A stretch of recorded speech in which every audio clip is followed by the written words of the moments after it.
Good morning, students. Class 9 Social Studies, Chapter 2 People as Resource.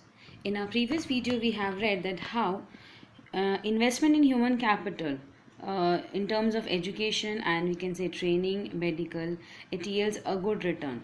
In this term, we read two examples of two friends, that is a story of Sakal and story of Vilas, that how they have been brought up differently. Now let's read about the conclusion of the stories. In the two case studies, we saw Sakal went to school and Vilas did not go. Sakal was physically strong and healthy. There was no need for him to visit the doctor frequently. Frequently मतलब बार बार उसे नहीं जाना पड़ता था क्योंकि वो बहुत strong था और हेल्दी भी था फिजिकली. बट ऑपोजिट में Vilas was a patient of arthritis. He lacked the means to visit the doctor, यानी उसके पास वो साधन नहीं थे, उसके पास उतना पैसा नहीं था कि वो डॉक्टर की विजिट जा सके. That means he can visit a doctor and get a treatment, you can say a proper treatment ले सकता है. Sakal acquired a degree in computer programming. Sakal found a job in private firm while Vilas continued with the same work as his mother. कितना difference था दोनों friends में. सकल computer programming में degree हासिल करके एक प्राइवेट फॉर्म में जॉब मिल गई उसे, और विलास जो था अपनी मदर के साथ ही फिश सेल करता था और जो उससे अर्निंग होती थी उसी से अपनी फैमिली को सपोर्ट करता था. He earned a meagre income. Meagre income मतलब होता है बहुत लिमिटेड, यानी वो सफिशेंट भी नहीं है. जितनी बेसिक रिक्वायरमेंट्स होती हैं वो भी शायद फुलफिल नहीं हो सकती विलास की. इन द केस ऑफ सकल several years of education added to the quality of labour. अब हमने देखा कि जो सकल के केस में सेवरल ईयर्स ऑफ एजुकेशन यानी जितनी एजुकेशन उसने ली, दैट एडेड यानी उसने एडिशन किया उसकी जो क्वालिटी ऑफ लेबर है उसमें. उससे क्या हुआ, this enhance his total productivity, यानी उसकी जो स्किल्स हैं, उसकी जो एबिलिटीज़ हैं वो सारी उभर के बाहर आई और एक जो टोटल प्रोडक्टिविटी हुई यानी जो भी उसने काम किया या कंट्रीब्यूशन दिया कहीं भी किसी भी फील्ड में, सो वो एनहांस हुआ, यानी उसका नॉलेज जो है वो और बढ़ता गया. हम सुनते हैं कि द मोर यू आप जितना भी ज्ञान बांटो ना वो बढ़ता है. So similarly if you spread knowledge you get more knowledge. So total productivity adds to the growth of the economy, यानी अल्टीमेटली ये जो प्रोडक्टिविटी थी ये एडअप हो जाती है हमारी कंट्री की इकोनॉमी को. This in turn pays an individual through salary और in some other form of his choice. यानी या तो वो किसी आप कह सकते हो कि जो उसका इम्प्रूवमेंट होता है, डेवलपमेंट होता है, एक तो हो सकता है कि सैलरी इंक्रीमेंट हो रहा है, हाई प्रोफाइल सैलरी है तो वो अपनी सारे कंफर्ट्स को अक्वायर कर सकता है, अचीव कर सकता है और एक अच्छी लाविश लाइफ जी सकता है. और या फिर कोई ऐसी चॉइस उसकी कि उसको कोई बहुत बड़ी पोजीशन पे जाना था या फेम चाहिए था, वो सारी चीज़ें मिल जाती हैं. In case of Vilas there could not be any education और हेल्थ के in the early part of his life. यानी उसकी लाइफ के जो स्टार्टिंग स्टेज थे जहाँ पे उसको बेसिक एजुकेशन और हेल्थ केयर की नीड थी उस समय उसे ये सब नहीं मिला. He spends his life selling fish with like his mother. henceforth he draws the same salary of unskilled laborer as his mother. Obviously अगर आप अनस्किल लेबर है तो आपको जो रेगुलर जो अनएजुकेटेड होते हैं उन्हीं के बराबर का वेजेस मिलता है.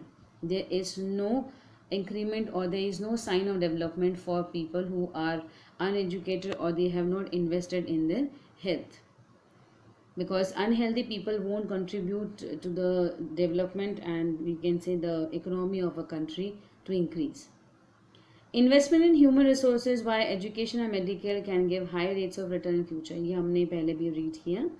This investment on people is the same as investment land and capital. जिस तरह हम एक इंडस्ट्री सेटअप करते हैं उसमें कैपिटल इन्वेस्ट करते हैं और उसके जो रिटर्न आते हैं, सिमिलरली एक ह्यूमन रिसोर्स में भी अगर एजुकेशन और मेडिकल केयर और ट्रेनिंग ये इन्वेस्टमेंट किए जाएँ तो he can also written a good yield in future. A child too with investments made होना है, education and health can yield a high return in future in the form of higher earnings and greater contribution to the society. अगर कोई भी बच्चा healthy है, educated है तो obviously वो अपने ग्रोथ के साथ साथ सोसाइटी की ग्रोथ के कंट्रीब्यूशन में भी उसका you can say he does a contribution in the development of the society even, यानी सोसाइटी को भी उसका फ़ायदा मिलता है. Educated parents are found to invest more heavily on the education of their child. जो एजुकेटेड पेरेंट्स होते हैं वो मतलब large amount of money invest करते हैं अपने बच्चों की एजुकेशन और हेल्थ केयर में, क्योंकि उन्हें उस चीज़ की इम्पोर्टेंस का रियलाइजेशन हो गया है कि एजुकेशन आज के टाइम में कितनी इम्पोर्टेंस रखती है and how it can help a person to develop.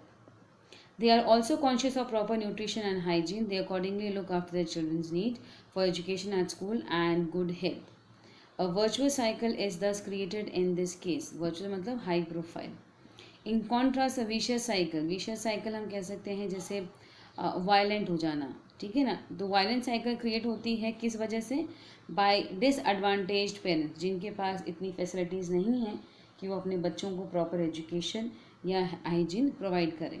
who themselves are uneducated and lacking in hygiene, keeping their children in a similarly disadvantaged state. यानी वो खुद जिस स्टेट में रहे, जिस पोजीशन में रहे, वो सेम काइंड ऑफ जो आप कह सकते हो प्रोविजंस प्रोवाइड होते हैं उनके बच्चों को भी. अगर हम कंपेयर करें इस एग्जाम्पल्स रिलेटेड कि countries like Japan have invested in human resource. Japan जो कंट्री है उनके पास शायद नेचुरल रिसोर्सेज इतने अवेलेबल नहीं हैं, बट उन्होंने ह्यूमन रिसोर्स में इन्वेस्टमेंट किया है. यानी वहाँ अपनी जो पब्लिक है उसे एजुकेट किया है कि वो जितने भी अवेलेबल रिसोर्सेज हैं या जिन रिसोर्सेज को वो अपनी कंट्री में इंपोर्ट करते हैं उन्हें कितना बेटर यूज़ करके उससे क्या प्रोडक्टिविटी आउटपुट आ सकती है, जिससे आज आप देख रहे हो कि Japan is very highly you can say profile country in technology, जो हम सब देखते हैं. These countries are developed rich. They import the natural resources needed in their country. How did they become rich and developed? They have invested on people, especially in the field of education and health. These people have made efficient use of other resources. Because वो healthy हैं इसलिए physically fit हैं और educated हैं तो उनके पास वो skills और एबिलिटीज़ हैं कि वो जितने भी रिसोर्सेज उनकी कंट्री में अवेलेबल है या जिन्हें वो बाहर की कंट्री से इंपोर्ट करके वहाँ लेकर आ रहे हैं उसका कितना बेटर यूज़ करके वो प्रोडक्ट्स को मार्केट में शो करते हैं, प्रेजेंट कर रहे हैं.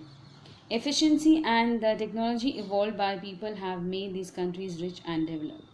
यानी उनकी जो एफिशिएंसी है, उनके अंदर जो क्षमता हम कह सकते हैं कैपेबिलिटीज़ और जो टेक्नोलॉजी हैं उनकी वजह से ये जो लोग हैं उन्होंने अपनी कंट्री को रिच और डेवलप्ड बना दिया है. तो आज हमने देखा कि कैसे डिफरेंस रहता है व्हेन हमने स्टोरी समझी है सकल और विलास की. ये दो एग्जांपल्स हमारे लिए बहुत इंपॉर्टेंट है टू अंडरस्टैंड कि how important education and hygiene is. Today we'll read till here. You go through the chapter. If you have any issues regarding this, let me know in the feedback. Thank you, class.